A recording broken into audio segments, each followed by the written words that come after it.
Hi friends, welcome to Kojith creation. இன்றைக்கி சூப்பரான சுவையான ஹெல்த்தியான நார்ச்சத்து அதிகம் உள்ள குழந்தைகள் விரும்பி சாப்பிடக்கூடிய ஒரு சூப்பரான ஒரு தோசை தான் பார்க்க போகிறோம். அப்படி என்ன தோசை அப்படின்னு பார்க்குறீங்களா?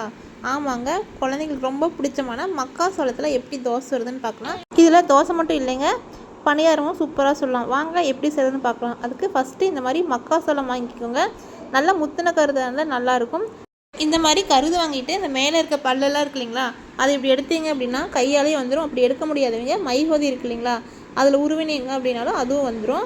பாருங்கள், சோளத்தை நல்லா உதுத்ததுக்கப்புறம் இப்படி முத்து முத்தாக இருக்குன்னு பாருங்கள். இப்போ நான் ஒரு டம்ளர் மட்டும் எடுத்துக்கிறேன். இந்த டம்ளரில் ஒரே ஒரு டம்ளருக்கு எவ்வளோ தேவையோ அந்தளவு கருது எடுத்துக்கிட்டு 3 டைம் நல்லா வாஷ் பண்ணிக்கோங்க. இந்த மாதிரி வாஷ் பண்ணிவிட்டு ஒரு 4 மணி நேரம் ஊற வச்சுக்கலாம். இது கூடவே ஒரு டம்ளர் கருது எடுத்தேன், அதே மாதிரி 1 டம்ளர் அரிசி எடுத்திருக்கேன், 3/4 டம்ளர் உளுந்த பருப்பு எடுத்திருக்கேன். இதை வந்து நல்லா ஊற வச்சுக்கலாம். ஊறினதுக்கப்புறம் இந்த மாதிரி மிக்ஸி ஜாரில் போட்டு நல்லா நைஸாக அரைச்சிக்கோங்க.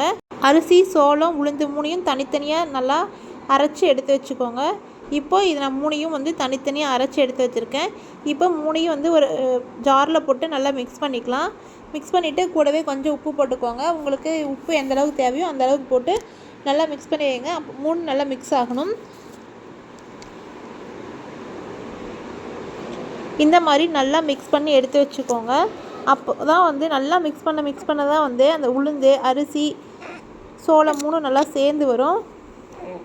இப்போது நீங்கள் அப்போவே தோசை ஊற்றுறனால ஊற்றலாம், இல்லை நைட்டு அரைச்சி வச்சு காலையில் ஊற்றுனீங்கனாலும் சூப்பராக இருக்கும் தோசை. இங்கே பாருங்கள், நான் அப்போவே கொஞ்சமாக எடுத்து தோசை ஊற்றுறேன்.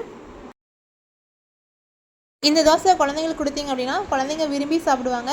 அது இல்லாமல் நார்ச்சத்துக்கள் அதிகம் இருக்கிறது அப்படின்னால மலச்சிக்கல் சுத்தமாகவே இருக்கவே இருக்காது அவங்களுக்கு. நீங்கள் தோசை ஊற்றிட்டு உங்களுக்கு எண்ணெயோ இல்லை நெய் எது வேணுமோ அதை போட்டுக்கோங்க. எண்ணெய் ஊற்றினீங்களாலும் நல்லாயிருக்கும், இல்லை நெய் போட்டிங்கனாலும் நல்லாயிருக்கும். இப்போது தோசை வந்ததுக்கப்புறம் திருப்பி போட்டு எடுத்து வச்சுருங்க. தோசைக்கு நீங்கள் தேங்காய் சட்னி, தக்காளி சட்னி, கார சட்னி, இல்லை பருப்பு முறைக்கிற சாம்பார், இந்த மாதிரி எது போட்டு சாப்பிட்டாலும் செம்ம டேஸ்ட்டாக இருக்கும்.